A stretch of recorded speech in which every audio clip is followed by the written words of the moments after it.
Hello friends, welcome all of you on quality and facts. दोस्तों, आज मैं आपके सामने लेके आया हूँ हिमाचल प्रदेश सेट का पेपर जो कि 22 नवंबर 2020 को कंडक्ट कराया गया था। तो इसका हम संपूर्ण एनालिसिस करेंगे, किस टाइप के यहाँ पे क्वेश्चन आए थे, कहाँ से कितने क्वेश्चन आए थे, किस तरीके से क्वेश्चन आए थे और उसकी एग्जैक्ट आंसर की आपके सामने लेके आया हूँ। और इसकी एक्यूरेसी 99% रहेगी, वैसे 100% भी हो सकती है, क्योंकि ये जो क्वेश्चन आए थे मैक्सिमम क्वेश्चंस मेरे वन लाइनर क्वेश्चन से थे। तो इसको देखते हैं और एनालिसिस करते हैं। सबसे पहला क्वेश्चन है, जे.एस. मिल की स्वतंत्रता का विचार था। जे.एस. मिल ने जो लिबर्टी का कॉन्सेप्ट दिया था वो था सकारात्मक और नकारात्मक दोनों। पॉजिटिव लिबर्टी की बात करते थे वो और नेगेटिव लिबर्टी की। समानता विरोधी विचारकों का समूह है। जो लिबर्टी के विरोधी विचारक थे उनकी यहाँ पे आपको बताना है। तो लास्की समानता के समर्थक है। टॉनी ने लिबर्टी ये जो इक्वालिटी के ऊपर स्पेशली बुक लिखी है, तो ये भी इक्वालिटी के समर्थक है। आप यहाँ पे बेंथम को देखेंगे तो पॉलिटिकल इक्वालिटी के सबसे बड़े समर्थक थे, 1 वोट की इन्होंने बात की थी। अरस्तु, पेरेटो और डी टॉकविले ये समानता के विरोधी है। तो बी इसका करेक्ट आंसर है। सामाजिक न्याय के संदर्भ में निम्न में से कौन सा कथन सत्य है? सामाजिक न्याय, अब ये जो क्वेश्चन है रिपीट हुआ है, 2 से 3 बार रिपीट हुआ है। ये समता के सिद्धांतों का उल्लंघन करता है, इसलिए इसको विभेदकारी भी कहा जाता है। विभेदकारी, ठीक है, डिस्क्रिमिनेटरी नेचर का होता है ये। लाइक आप रिजर्वेशन के बारे में जो बात करते हैं, यहां पे आपको मिलान करना है सूची 1 का सूची 2 के साथ। तो जे.एस. मिल ने प्रतिनिधि सरकार की बात की है। R.H. टॉनी, अब देखो ऊपर से क्वेश्चन यहीं पे मिल गया आपको। टॉनी ने बात की है इक्वालिटी की। जॉन रॉल्स बात करते हैं वितरणात्मक न्याय की और नॉजिक बात करते हैं अधिकारिता या एंटाइटलमेंट थ्योरी की। तो 1 इसका करेक्ट आंसर है। लोकतंत्र को संपदा के साथ किसने जोड़ा? लोकतंत्र को संपदा के साथ जोड़ा था रॉबर्ट मिशेल ने। इनकी एक बुक आई थी 1911 में, on the sociology of the party system in modern democracy. 1911 में ये बुक आई थी।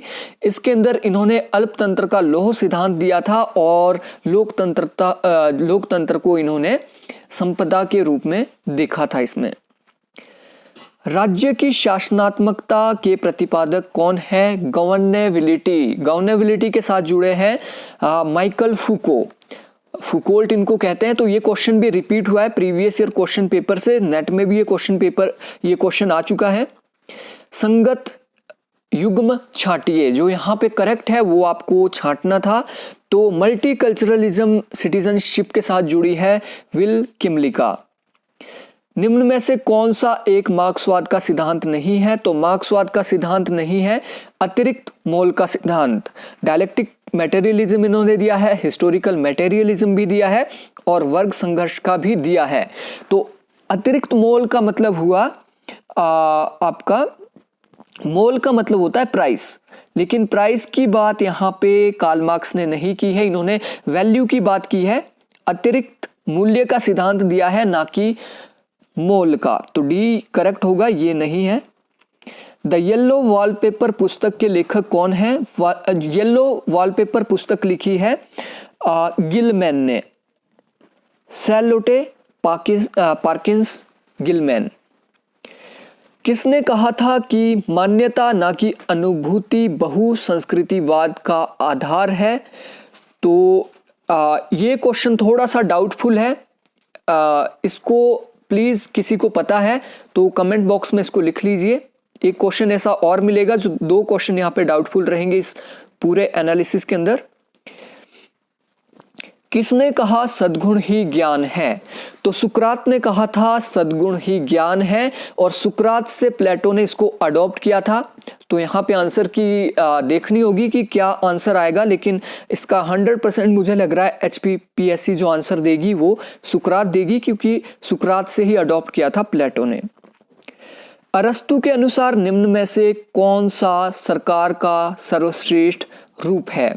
तो एरिस्टोटल, क्योंकि इन्हें मीडियन मीन यानी मध्य मार्ग का पिता या मध्य मार्ग का दार्शनिक कहा जाता है। तो मध्य मार्ग क्या है? मध्य मार्ग है पॉलिटी। पॉलिटी को इन्होंने बेस्ट फॉर्म ऑफ गवर्नमेंट कहा था, क्योंकि इसमें क्रांति की संभावना बहुत कम होती है, क्योंकि इसमें उच्च वर्ग के लोग भी होते हैं और निम्न वर्ग के लोग भी और मध्यम वर्ग के लोग भी। निम्न में से कौन सा मैकियावेली से संबंधित नहीं है? राष्ट्र राज्य की उत्पत्ति होती है मैकियावेली से, संघीय राज्य की उत्पत्ति होती है मैकियावेली से, पंथ निरपेक्ष राज्य यानी सेक्युलर स्टेट, इन्होंने क्या है नैतिकता को राज्य से अलग किया था, लेकिन कल्याणकारी राज्य की बात इन्होंने नहीं की थी। सो डी इसका करेक्ट आंसर होगा। यहां पे आपको मिलान करना है विचारकों और उनकी अवधारणाओं के साथ। तो हॉब्स क्या बोलते हैं? व्यक्ति एकाकी, निर्धन, घृणास्पद, क्रूर, यानी क्रूएलिटी की बात यहां पे की थी। रूसो ने कहा था एक उदात्त वनेचर, नोबल सीवेज कहा था मनुष्य को। मार्क्स ने कहा था व्यक्ति एक इतिहास का निर्माता है, और जॉन रॉल्स ने कहा था व्यक्ति एक विवेकशील करता है। तो जॉन रॉल्स आपको पता है ये एक लिबरलिस्ट थिंकर है, उदारवादी चिंतक है, और उदारवाद की बेसिक अजम्पशन यही है। तो बी इसका करेक्ट आंसर होगा। किसने कहा मैं और भय साथ साथ जुड़वा पैदा हुए हैं? तो ये हॉब्स ने कहा है, और प्राकृतिक अवस्था की जब ये बात कर रहे थे तो उसी संदर्भ में इन्होंने ये कहा था। निम्न में से कौन जॉन लॉक की रचनाएं हैं? तो letters concerning toleration, second treatise, या इसको टू ट्रिटाइज अगर यहाँ पे होता तो ज़्यादा सही रहना था, लेकिन यहाँ पे कॉन्स्टिट्यूशन ऑफ कैरोलिना भी इन्होंने लिखी है। अब दो जब इनकी है तो तीसरी तो आपको माननी ही पड़ेगी। तो ये सभी दैट्स मीन इसका करेक्ट आंसर होगा डी। मार्क्स की निम्न पुस्तकों को उनके प्रकाश वर्ष के अनुसार आपको कालानुक्रमित करना था। तो ये नेट में क्वेश्चन आया था, नेट ने इसकी आंसर की रॉन्ग दी है। तो अब देखते हैं, वैल्यू प्राइस एंड प्रॉफिट इनकी बुक आई है 1865 में। द कैपिटल या फिर दास कैपिटल ये 1867 में आई है। The communist manifesto 1848, economic and philosophical manuscript ये सबसे पहले कार्ल मार्क्स ने लिखी थी 1844 में। तो अगर प्रकाश की बात करें, इसका प्रकाशन हुआ था 1930-32 के आसपास, लेकिन 1844 में सबसे पहले इन्होंने लिखी है। तो इसका करेक्ट सीक्वेंस बन रहा है 4, 3, 1, 2। निम्न में से कौन सा एक हीगल के द्वंद्ववाद का तत्व नहीं है? हीगल का वाद प्रतिवाद और संवाद है, आत्म प्रेरितवाद नहीं है। प्राधान्य का विचार निम्न में से किससे संबंधित है? Theory of hegemony. हेजेमनी का कॉन्सेप्ट दिया था ग्रामशी ने। तो दोस्तों कई लोग बोलते हैं कि वीडियो काफ़ी लंबी हो जाती है। तो दोस्तों जब आपको कमीशन 2 घंटे का टाइम दे रहा है तो उसको एनालिसिस करने में कम से कम 1 घंटा तो लग ही जाता है। निम्न में से कौन से आंदोलन का माओ ने नेतृत्व नहीं किया है? माओ ने नेतृत्व किया है लेट द 100 फ्लावर्स ब्लूम और ऊंची छलांग या उच्च छलांग आंदोलन, सांस्कृतिक आंदोलन, लेकिन इन्होंने जन कम्यून आंदोलन का सिद्धांत नहीं दिया। तो इसका एग्जैक्टली बी करेक्ट आंसर होगा। तो पेपर सॉल्व करने में टाइम तो लग ही जाता है। आपने मेरे जितने भी पेपर देखे होंगे तो फालतू की बातें मैं उसमें नहीं करता हूं। कौटिल्य के अनुसार धानवन क्या है? तो कौटिल्य ने जो दुर्ग के प्रकार दिए हैं, जो मरुस्थल में दुर्ग होता है उसको कहा गया है धानवन दुर्ग। तो दुर्ग का ये प्रकार है। अग्नासुत संबंधित है दीघा निकाय से। अग्नासुत दीघा निकाय का 27वां ये आपका पार्ट है। किसने कहा धर्म एवं शासन प्रमुख जुड़वा भाई है? तो कौटिल्य तो कभी ये कह नहीं सकते, कबीर कहेंगे नहीं, पंडिता रमाबाई ने भी नहीं कहा। इसका करेक्ट आंसर है बर्नी। तो बर्नी का कॉन्सेप्ट जब आप देखते हो तो इन्होंने कहा था जो धर्म जो राष्ट्र का प्रमुख होगा वो आपका मुस्लिम धर्म को प्रमोट करेगा क्योंकि वो जुड़वा भाई है। धर्मशास्त्र व्याख्या करता है, धर्मशास्त्र व्याख्या करता है। इन्होंने 4 आश्रमों की बात की है, इन्होंने पुरुषार्थ की बात की है, इन्होंने वर्ण व्यवस्था की बात की है। दैट्स मीन डी इसका करेक्ट आंसर होगा। किसने कहा कि यदि ईश्वर अस्पृश्यता को स्वीकार करता है तो मैं उसे ईश्वर नहीं कहूंगा? तो ये क्वेश्चन भी 2 से 3 बार रिपीट हो चुका है। गांधी की ये कोटेशन है। असंगत यहाँ पे चुनना है जो कि गलत है। अंबेडकर डेफिनेटली प्रभावित थे जॉन डीवी से, गांधी जॉन रस्किन से, एमएन रॉय लेनिन से प्रभावित थे, लेकिन नेहरू यहाँ पे चैम्बरलेन से प्रभावित नहीं थे। दैट्स मीन डी इसका करेक्ट आंसर है। निम्न में से कौन सी पुस्तक अंबेडकर द्वारा नहीं लिखी गई है? एनिलिशन ऑफ कास्ट इन्होंने लिखी है, रिडल्स ऑफ हिंदुइज्म लिखी है, थॉट्स ऑन पाकिस्तान भी इन्होंने लिखी है, लेकिन हु वर द ब्राह्मण्स नहीं, हु वर द शूद्रास इन्होंने लिखी है। दैट्स मीन डी यहाँ पे गलत हो जाता है, डी इसका करेक्ट आंसर है। टैगोर द्वारा रचित द कल्ट ऑफ चरखा निम्नलिखित में से किसकी आलोचना के लिए लिखी गई है? द कल्ट ऑफ चरखा। अब गांधी के साथ इनकी डिबेट थी, गांधीयन चिंतन को इन्होंने क्रिटिसाइज किया। यहाँ पे गांधीयन जो फिलॉसफी थी, गांधीयन फिलॉसफी के साथ साथ इन्होंने स्वदेशी आंदोलन को भी आलोचित किया। इनका जो मुख्य चिंतन था गांधी का, गांधी बोलते थे हम जो चरखा है, चरखे के द्वारा क्या है स्वदेशी आंदोलन को चलाएंगे और हम क्या है छोटे उद्योगों को प्रोत्साहन देंगे। लेकिन टैगोर का मत था कि छोटे उद्योग अगर आप लोगे, आप हाथों से चलने वाली इंडस्ट्री को अगर आप प्रोत्साहन करोगे, बड़ी इंडस्ट्री आप नहीं लगाओगे तो डेफिनेटली होगा क्या, आप प्रगति नहीं कर पाओगे। इंग्लैंड की तरह आपको औद्योगिकीकरण को प्रोत्साहित करना होगा। तो जन सहभागिता को भी गांधी ने चरखे के द्वारा मास मोबिलाइजेशन करने की कोशिश की थी। दैट्स मीन डी इसका करेक्ट आंसर होगा इन सभी की। यहां पे आपको मिलान करना है विचारक और विचार के साथ। सप्त क्रांति का सिद्धांत दिया है राम मनोहर लोहिया। एमएन रॉय ने बात की है रेडिकल ह्यूमनिज्म की। जयप्रकाश नारायण बात करते हैं दलविहीन यानी पार्टीलेस डेमोक्रेसी की। और दीनदयाल उपाध्याय जुड़े हैं चिट्ठी की संकल्पना से। ये क्वेश्चन पूरा रिपीट हुआ है सारे ऑप्शन के साथ, तो बी इसका करेक्ट आंसर है। आध्यात्मिक राष्ट्रवाद के प्रतिपादक कौन थे? आध्यात्मिक राष्ट्रवाद के प्रतिपादक थे श्री अरविंदो घोष। ये क्वेश्चन 3 से 4 बार रिपीट हुआ है। नेट में, सेट में और कमीशन में भी ये क्वेश्चन आ चुका है। निम्न में से कौन सा कथन तुलनात्मक राजनीति के संदर्भ में असत्य है? तो बी यहाँ पे आप देखोगे ये संस्थाओं की तुलना करती है, संरचनाओं की नहीं, तो ये बिल्कुल गलत बात है। ये संस्थाओं मीन्स लाइक प्राइम आपका संस्था होगी एग्जीक्यूटिव, ठीक है। संरचना क्या होगी? संरचनाएं जो उसके अंदर होती है, स्ट्रक्चर जो होते हैं, तो ये दोनों की तुलना करती है। बी यहाँ पे बिल्कुल गलत हो जाता है। निम्न में से सामान्यतः किसका अध्ययन नव संस्थावाद के अंतर्गत नहीं होता है? न्यू इंस्टीट्यूशनलिज्म की मेरी वीडियो आप देख लीजिए, उसमें अनौपचारिक संस्थाएं, अब औपचारिक संस्थाएं लाइक गवर्नमेंट, अनौपचारिक संस्था लाइक सिविल सोसाइटी, तो उसका अध्ययन डेफिनेटली इसमें होता है।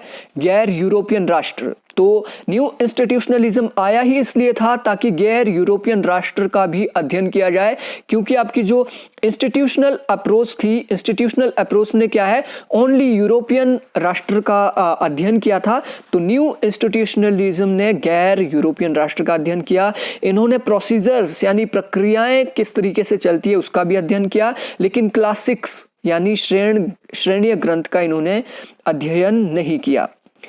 तृतीय विश्व के देशों को अब कहा जाता है, जो थर्ड वर्ल्ड कंट्रीज है उनको कहा जाता है ग्लोबल साउथ। तो ये लास्ट ईयर में भी सेट में ये क्वेश्चन आया था और वहीं से क्वेश्चन ये घुमा फिरा के रिपीट किया गया है, तो ग्लोबल साउथ इसका करेक्ट आंसर है।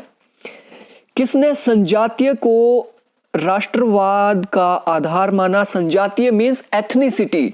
तो एथनिसिटी एंड नेशनलिज्म जो बुक लिखी थी वो पॉल आर ब्रास ने लिखी थी, इसलिए मुझे लगता है इसका करेक्ट आंसर होना चाहिए डी।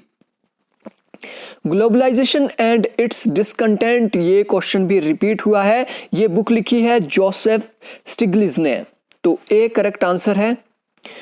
निम्न का सही मिलान कीजिए तथा नीचे दी गई संकेत का सही उत्तर आपको बताना है। नगरीय संस्कृति, तो नगरीय संस्कृति या सिविक कल्चर इसको कहा जाता है, तो ये कॉन्सेप्ट सिडनी वर्बा ने दिया था, सिडनी वर्बा के साथ आमंड भी थे, ठीक है। दूसरा है राजनीतिक व्यवस्था, पॉलिटिकल सिस्टम, डेविड ईस्टन। राजनीतिक विकास के साथ जुड़े हैं सैमुअल पी हंटिंगटन, और राजनीतिक आधुनिकीकरण का सिद्धांत दिया है लुशियन पाई ने ये दिया है राजनीतिक विकास, और आधुनिकीकरण की बात करते हैं एसपी हंटिंगटन, तो बी इसका करेक्ट आंसर है। निम्न में से कौन सा कथन ब्रिटिश राजा के संदर्भ में असत्य है? बहुत ही सिंपल सा था, ये राजा जो होता है राष्ट्राध्यक्ष होता है, राजा सशस्त्र सेना का अध्यक्ष होता है, चर्च का भी अध्यक्ष होता है, लेकिन राजा संसद को भंग नहीं कर सकता। संसद मीन पार्लियामेंट, पार्लियामेंट में अपर हाउस भी होता है, लोअर हाउस भी होता है, इसमें लॉर्ड सदन भी है और इसमें कॉमन सदन भी है। तो अपर सदन कभी भी डिसॉल्व नहीं होता, भंग नहीं होता है, दैट्स मीन ये कभी भी भंग नहीं कर सकता है संसद को।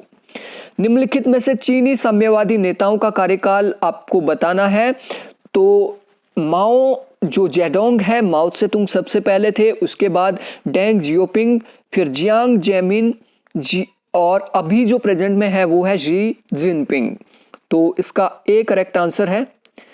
वॉशिंगटन मत्यक्यता, ये क्वेश्चन भी रिपीट हुआ है, तो वॉशिंगटन कंसेंसस के साथ जुड़े हैं जॉन विलियमसन।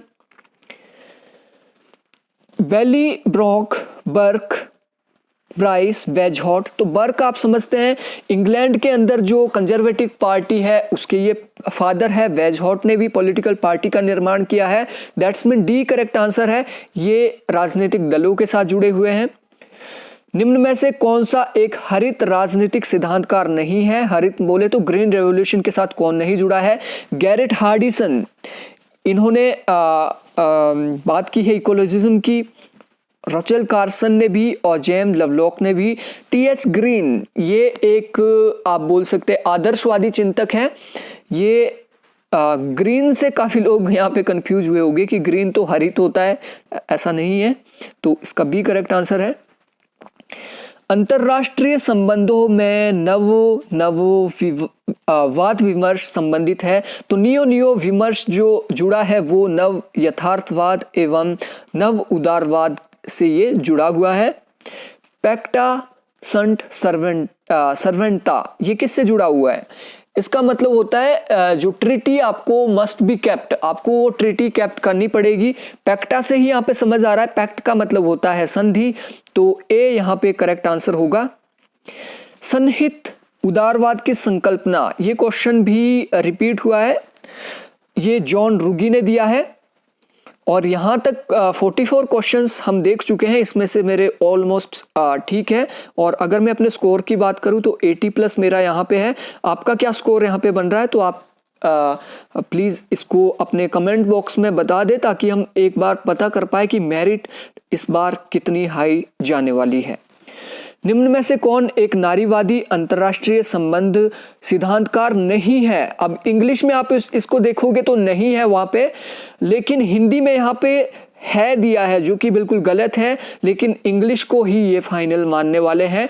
टिकनर फेमिनिस्ट है, सिंथिया है और एल्स्टन है, लेकिन मैरी कार्टर ये फेमिनिस्ट नहीं है, तो डी करेक्ट आंसर है। संपोषित विकास पर रियो सम्मेलन, सस्टेनेबल डेवलपमेंट पे जो रियो सम्मेलन हुआ था वो हुआ था 1992 में, और उसको रिवाइज किया गया था एक्चुअली 20 साल बाद, तो 20 साल बाद रिवाइज किया गया, that's mean 2012। Monoculture of the mind book लिखी है वंदना शिवा ने, और वंदना शिवा जुड़ी है इकोलॉजी के साथ। ब्रेग्जिट डिवोर्स बिल संबंधित है वित्तीय परिनिर्धारण से, ये फाइनेंशियल विषय से जुड़ा हुआ है, परमाणु छाता संबंधित है? तो जो परमाणु छाता संबंधित है ये परमाणु शक्तियों द्वारा संरक्षण से, मतलब जिनके पास परमाणु बम है वो क्या करेंगे, एक छाता का काम करेंगे दूसरे कंट्रीज के लिए, कि अगर कोई भी आपके ऊपर आक्रमण करता है तो हम अम्ब्रेला आपको प्रोवाइड करेंगे कि हम परमाणु हथियारों से आपकी रक्षा करेंगे। निम्न का सही मिलान कीजिए। तो देख लेते हैं, ईरान में इस्लामिक क्रांति हुई थी 1979 में। इस्लामिक क्रांति जैसे ही ईरान में हुई तो सद्दाम हुसैन बौखला गया था और उसने ईरान के ऊपर आक्रमण किया था और उसके बाद ईरान इराक वॉर चलता है। इराक में अमेरिकी युद्ध 2003 में सद्दाम हुसैन के खिलाफ। वाटरलू का युद्ध सभी को पता है 1815 में हुआ था और योम किपुर का युद्ध हुआ था 1973 में। तो इसका करेक्ट आंसर है डी। निम्न में से कौन सा भारत की विदेश नीति के उद्देश्यों की प्राप्ति का साधन नहीं है? इंडियन फॉरेन पॉलिसी की जो उद्देश्य है उसमें गुटनिरपेक्षता भी है, शांति का भाव भी है, जो आप पंचशील का सिद्धांत देखते हैं। राष्ट्रीय हित तो हर किसी देश का बेसिक अजम्पशन होता है या बेसिक ऑब्जेक्टिव होता है राष्ट्रीय हित प्राप्त करना, लेकिन सभी देशों के साथ मैत्री ये हमारा उद्देश्य नहीं है फॉरेन पॉलिसी का। क्योंकि हम क्यों पाकिस्तान के साथ मैत्री करें, हम क्यों चाइना के साथ मैत्री करें जिन्होंने हमारे ऊपर आक्रमण किया है, जो हमारे विरुद्ध काम कर रहे हैं। ठीक है, मार्शल योजना निम्न में से किसका एक भाग थी? मार्शल प्लान ये 1945 के बाद अमेरिका ने चलाया था। आर्थिक कूटनीति ये थी और इकोनॉमिक एड देकर ये अपने साथ मिलाना चाह रहे थे दूसरे देशों को और यहीं से कोल्ड वॉर बहुत ज्यादा तीव्र हो जाता था। नेम की स्थापना निम्नलिखित में से किस एक सम्मेलन में की गई थी? यहाँ पे नेम की स्थापना की बात की गई, यहाँ पे फर्स्ट कॉन्फ्रेंस की बात नहीं की गई है नेम की। तो बांडुंग जो सम्मेलन हुआ था वहां पे नेम का आप बोल सकते हैं फाउंडेशन रखा गया था और पहला सम्मेलन हुआ था बेलग्रेड में, तो यहाँ पे फाउंडेशन रखा गया था बांडुंग सम्मेलन में। भारत ने उड़ी हमले के पश्चात किस देश के साथ आतंक विरोधी वार्ता आरंभ की थी? तो 2+2 वार्ता इंडिया ने शुरू की थी यूएसए के साथ। GSAT-9 को 2017 में इसरो द्वारा निम्नलिखित में से किसकी सहायता के लिए प्रक्षेपित किया गया था? अब इसरो ने जो GSAT-9 प्रक्षेपित किया था, ये सार्क के जो 6 कंट्रीज थी, 6 कंट्रीज नेपाल, आपकी श्रीलंका, अफगानिस्तान, इनके सैटेलाइट को इसके द्वारा लॉन्च किया गया था। दैट्स मीन ये सार्क की कंट्रीज थी, तो सी इसका करेक्ट आंसर होगा। सार्क का नवीनतम सदस्य जो कि 2008 में बना है वो है अफगानिस्तान। बहुत बार क्वेश्चन रिपीट हुआ है। सुभाष चंद्र बोस आपदा प्रबंधन पुरस्कार, आपदा प्रबंधन पुरस्कार यहाँ पे नाम से ही पता लग रहा है ये आपदा के लिए यानी डिजास्टर मैनेजमेंट के लिए दिया जाता है। निम्न में से कौन सा एक भारत के जलवायु परिवर्तन से संबंधित राष्ट्रीय कार्य योजना नहीं है? जलवायु परिवर्तन, अब जलवायु परिवर्तन से रिलेटेड आप देखेंगे आपको कहीं भी ये मिल जाएगा। एक तो राष्ट्रीय सौर ऊर्जा अभियान चलाया गया जिसके तहत हमने क्या है अपने सोलर पैनल्स को बढ़ाने की बात की गई है और सोलर एनर्जी को बढ़ाने की बात की गई है। राष्ट्रीय हरित भारत के लिए राष्ट्रीय अभियान बिल्कुल सही, ये भी चलाया गया है। राष्ट्रीय संपोषित विकास भी चलाया गया है, लेकिन राष्ट्रीय अपशिष्ट अभियान नहीं चलाया गया है। दैट्स मीन इसका करेक्ट आंसर होगा सी, ये इससे रिलेटेड नहीं है। ब्रिक्स की किस घोषणा में प्रथम बार एलईटी और जेईएम को आतंकवादी समूह घोषित किया गया था? यह है जियामेन घोषणा। किस वर्ष भारत को संघाई सहयोग संगठन में जोड़ा गया था? 2017 में। भारत और पाकिस्तान को इसमें जोड़ा गया था 2017 में। क्वेश्चन रिपीट है। भारत का संविधान बनाने की मांग सर्वप्रथम निम्नलिखित में से किस वर्ष में की गई थी? तो भारत का संविधान बनाने की मांग की गई थी स्वराज विधेयक 1895 में। अगर थिंकर की बात करें तो थिंकर एम.एन. रॉय पहले थे जिन्होंने बात की थी, लेकिन स्वराज विधेयक ये 1895 में तिलक ने लाया था। तिलक ने। कांग्रेस ने 1935 में बात की थी। संविधान सभा के सदस्यों का चुनाव किया गया था आनुपातिक प्रतिनिधित्व प्रणाली के द्वारा। किसने राज्य के नीति निर्देशक तत्वों की साम्यता एक ऐसे चेक से की थी जिसका भुगतान बैंक की सुविधा पर निर्भर करता है? तो ये केटी शाह ने बात की थी। किस संविधान संशोधन द्वारा प्रिवी पर्स का उन्मूलन किया गया था? सेम क्वेश्चन रिपीट है, 26 अमेंडमेंट। निम्न में से किस राज्य केंद्र शासित प्रदेश के विधायी सदस्यों को भारत के राष्ट्रपति के निर्वाचक मंडल में सम्मिलित नहीं किया जाता? तो जम्मू कश्मीर को नहीं किया जाता है, दिल्ली और पुदुचेरी को सम्मिलित किया जाता है राष्ट्रपति के इलेक्शन के लिए। ठीक है। भारत की संसद की संयुक्त बैठक के संबंध में निम्नलिखित में से क्या सत्य है? तो जो जॉइंट सिटिंग होती है उसको राष्ट्रपति क्या करते हैं? उसका आह्वान करते हैं और ये इनकी लेजिस्लेटिव यानी विधायी पावर है। और हाँ, एक बात यहाँ पे मैं बताना चाहूँगा, ये जो आपका छत्तीसगढ़ असिस्टेंट प्रोफेसर का पेपर हुआ था वहाँ से ऑलमोस्ट 9 से 10 क्वेश्चन यहाँ पे रिपीट हुए हैं सेट के अंदर। तो महाराष्ट्र में भी अब नेक्स्ट मंथ ये आप बोल सकते हैं सेट का पेपर होने वाला है, तो वहाँ भी यहाँ से क्वेश्चन आ सकते हैं।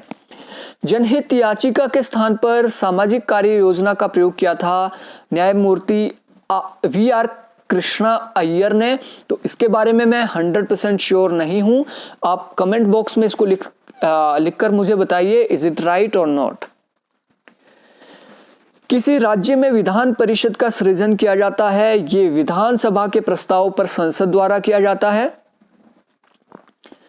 यहाँ पे आपको सुमेलित करना है जो समितियां बनी है और उन्होंने रिपोर्ट जो दी है, गोस्वामी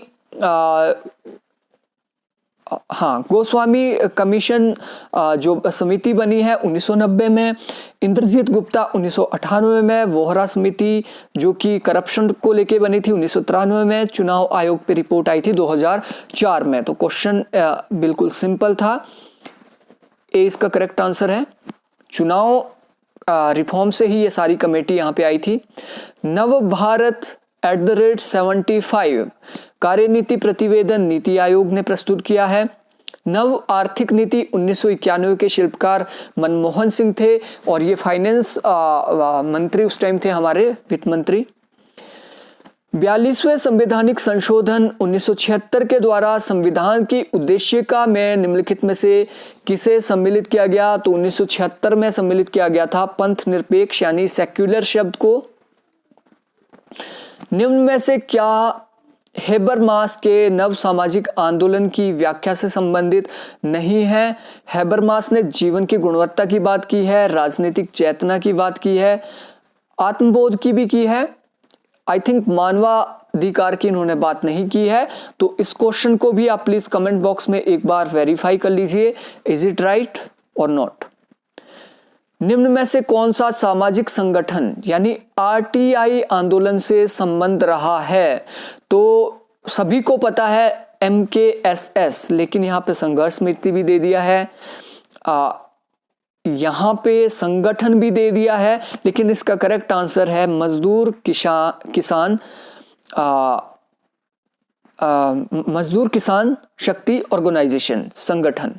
सी इसका करेक्ट आंसर है। शाह आयोग का गठन निम्नलिखित में से किस विवाद के समाधान के लिए किया गया था? तो क्वेश्चन काफी डीप था। शाह आयोग सभी को पता है, शाह आयोग 1977 में गठित किया गया था जो कि रिलेटेड था इमरजेंसी से। लेकिन एक शाह आयोग और भी था जो कि 1966 में गठित किया गया था। ये गठित किया गया था चंडीगढ़ को लेके कि चंडीगढ़ क्या हरियाणा का पार्ट रहेगा या ये पंजाब का पार्ट रहेगा। दैट्स मीन ये चंडीगढ़ से रिलेटेड है और ये क्वेश्चन रिपीट हुआ है। संसद में महिलाओं को 1/3 आरक्षण देने के लिए प्रथम बार विधेयक किस वर्ष प्रस्तुत किया गया था? तो ये 12 सितंबर 1996 को सबसे पहले HD देवेगौड़ा जो कि हमारे प्रधानमंत्री थे, उन्होंने ये पेश किया था और 93rd अमेंडमेंट के रूप में ये पास हुआ था। ठीक है, सर्वधर्म संभाव, आई थिंक ये स्वतंत्र पार्टी से रिलेटेड है। हिंदू महासभा तो हिंदू राष्ट्र के लिए बनी थी, भाजपा का ये बेसिक प्रिंसिपल नहीं है और राष्ट्रीय कांग्रेस का भी मुझे नहीं लगता है, इसलिए स्वतंत्र पार्टी इसका करेक्ट आंसर हो सकता है। तृतीय लोकतांत्रिक अभ्युत्थान भारत की चुनावी राजनीति में निम्नलिखित में किसके महत्व को दर्शाता है? Third democratic upsurge, first democratic upsurge जो हुआ था, एक्चुअली ये लास्ट ईयर सेट में ये क्वेश्चन आ चुका था, वहीं से घुमा फिरा के ये क्वेश्चन दोबारा से पूछा है। फर्स्ट डेमोक्रेटिक अपसर्ज होता है 1975 में, जब क्या होता है, कांग्रेस का एक सत्ता था, डोमिनेंस था, वो खत्म होता है और कांग्रेस को सत्ता से हटाया जाता है और वहां से जनता दल का उदय होता है और बीजेपी का उदय होता है। वो था first democratic upsurge. Second democratic upsurge होता है 1980s के आसपास। 1980s में जब क्या है, सेकंड के अंदर दलितों ने, ओबीसीज ने पॉलिटिक्स के अंदर, डेमोक्रेसी के अंदर अपना स्थान बनाया और यहीं से बेस बनता है आपका सपा का, बसपा का, जो कि बेसिकली क्या है, दलित पॉलिटिक्स के आधार पे जन्मी थी। थर्ड डेमोक्रेटिक अपसर्ज की शुरुआत होती है 2010 के बाद। 2010 के बाद इसकी शुरुआत मानी जाती है आपके उदय के साथ। आम आदमी पार्टी का जो उदय होता है उससे थर्ड डेमोक्रेटिक अपसर्ज होता है। ठीक है, इसमें क्या है, मध्यम वर्ग के लोगों ने क्या है, मध्यम वर्ग, मिडिल क्लास जो फैमिली है, मिडिल क्लास जो वोटर्स हैं, उन्होंने क्या है, बढ़ चढ़कर हिस्सा लिया पॉलिटिक्स के अंदर।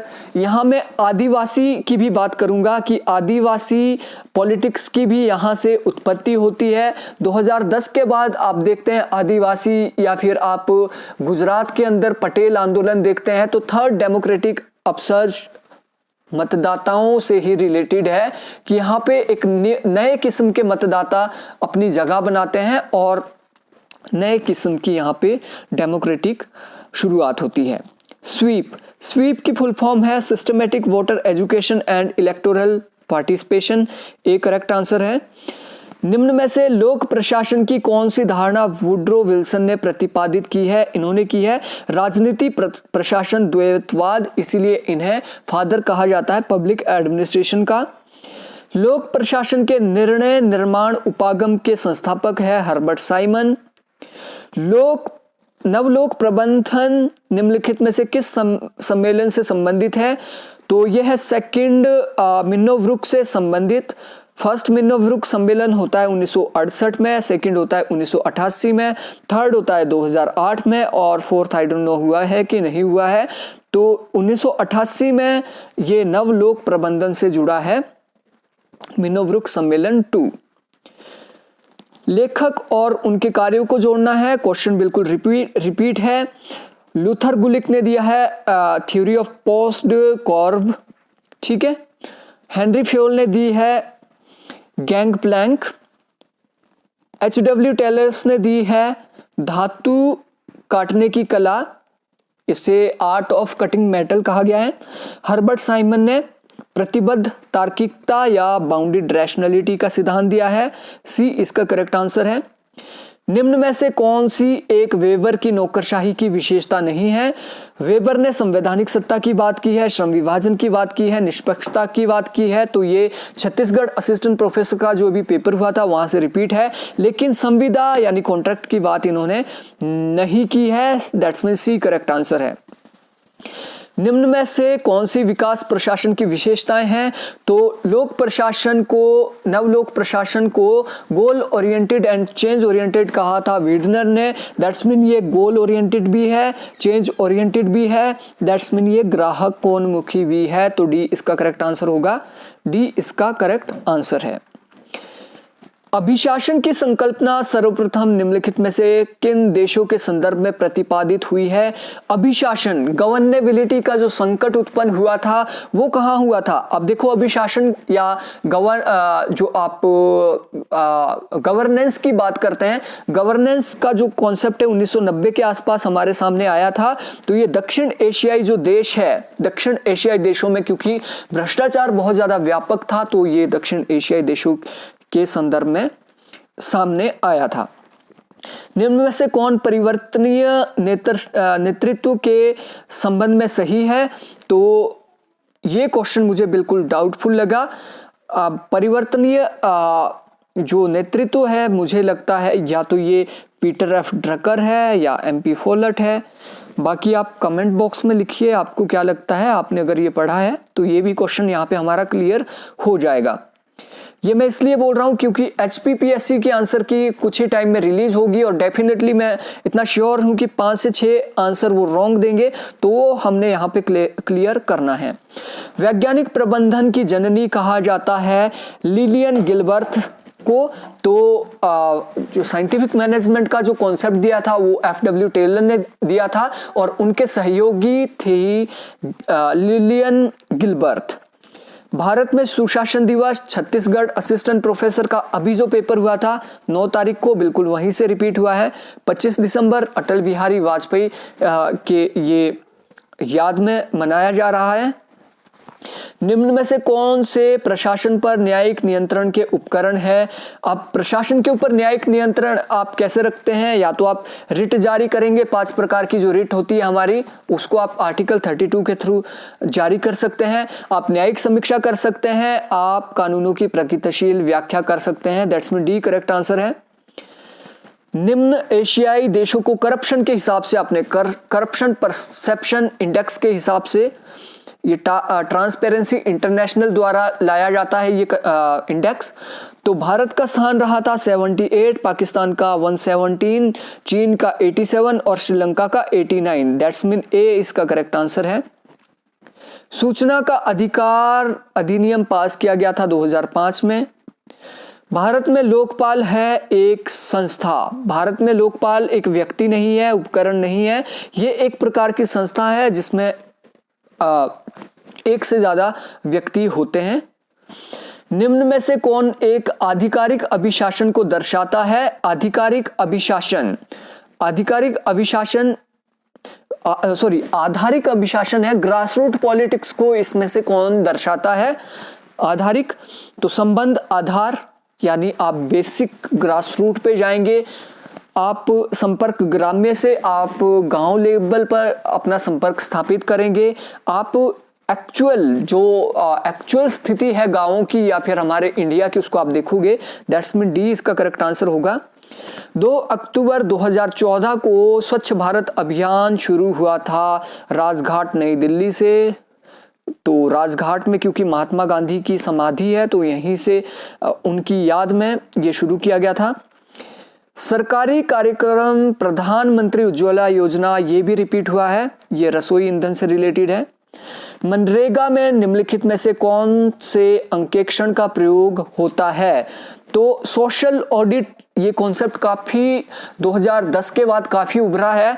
तो सोशल ऑडिट यानी सामाजिक अंकेक्षण यूज होता है। सोशल ऑडिट का मतलब होता है कि मनरेगा का जितना भी ऑडिट किया जाएगा लोगों के द्वारा किया जाएगा, ग्राम सभा के द्वारा किया जाएगा। ग्राम सभा ही उस चीज को उठाएगी कि यहाँ पे करप्शन हुआ है या नहीं हुआ है, कितना पैसा कहाँ पे खर्च हुआ है, कितना पैसा आया था पंचायत के लिए। ठीक है। निम्न में से सर्वप्रथम किस स्थान पर खाद्यान्न सुरक्षा अधिनियम क्रियान्वित सबसे पहले किया गया था? तो ये सबसे पहले कालाहांडी में इनिशिएट किया गया था ये प्रोग्राम। तो ये क्वेश्चन रिपीट हुआ है। कालाहांडी बेसिकली उड़ीसा में है, उड़ीसा में इसको सबसे पहले इंप्लीमेंट किया गया था। तो दोस्तों ये था पूरा सेट का क्वेश्चन पेपर। तो आपके इसमें कितने क्वेश्चन बने अब मैं एक्चुअली आपको बताना चाहूंगा। अगर आपके 60 प्लस यहाँ पे क्वेश्चन बन रहे हैं तो आपका स्कोर यहाँ पे मैं बोल सकता हूँ ठीक है, नॉर्मल आपके यहाँ पे नंबर बन रहे हैं। 65 प्लस आपके क्वेश्चन बन रहे हैं तो आपका बहुत अच्छा यहाँ पे पेपर गया है।